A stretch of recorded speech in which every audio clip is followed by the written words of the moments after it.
அனுமன் ஜெயந்தி உலகம் முழுவதும் இன்று கொண்டாடுகிறார்கள். அனுமனின் தாய் அஞ்சனை மற்றும் தந்தை கேசரி. இவரை வானரத் தலைவர் என்று அழைப்பார். அனுமன் பாரம்பரியாக காற்று தெய்வமான வாயுவின் ஆன்மீக சந்ததி என்று நம்பப்படுகிறது. இவரே அனுமனுக்கு ஆன்மீக தந்தையாகவும் குருவாகவும் இருந்து வழிநடத்தியதால் அனுமன் வாயுபுத்திரர் என்று அழைக்கப்படுகிறார். அவர் சிவனின் அவதாரமாக கருதப்படுகிறார். அனுமன் பிறந்த ஊர் கர்நாடக மாநிலத்தில் ஹம்பி அருகில் இருக்கும் அஞ்சனாத்ரி ஹில்ஸ் என்று இடத்தில் பிறந்தார்.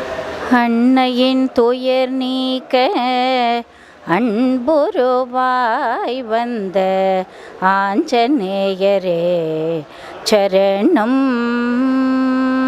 அன்னையின் துயர் நீக்க அன்புருவாய் வந்த ஆஞ்சநேயரே சரணம் சரணம்.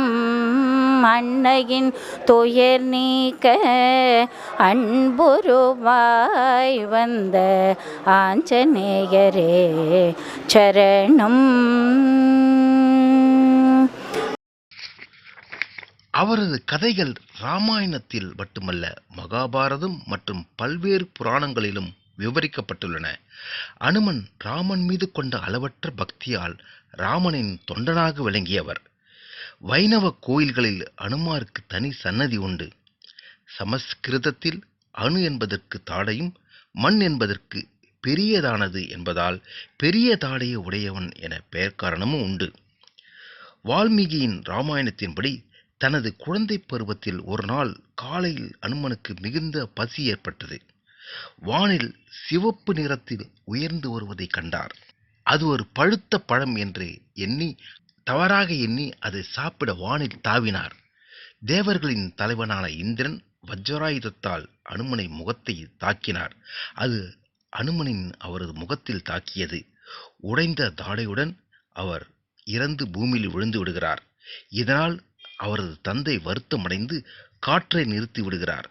காற்று பற்றாக்குறை காரணமாக அனைத்து உயிரினங்களும் பெரும் துன்பத்தை உருவாக்கியது. அனைவரும் இந்த பிரச்சனையை சிவனிடம் கொண்டு செல்கின்றனர். அவர் தலையிட்டு அனுமனை உயிர்ப்பித்தார். வாயு மீண்டும் அனைத்து உயிர்களுக்கும் காற்றை அளித்தார். சிவன் மீண்டும் அனுமனுக்கு வஜ்ராயுதத்தால் தீங்கு ஏற்படாது என்று வரமளித்தார்.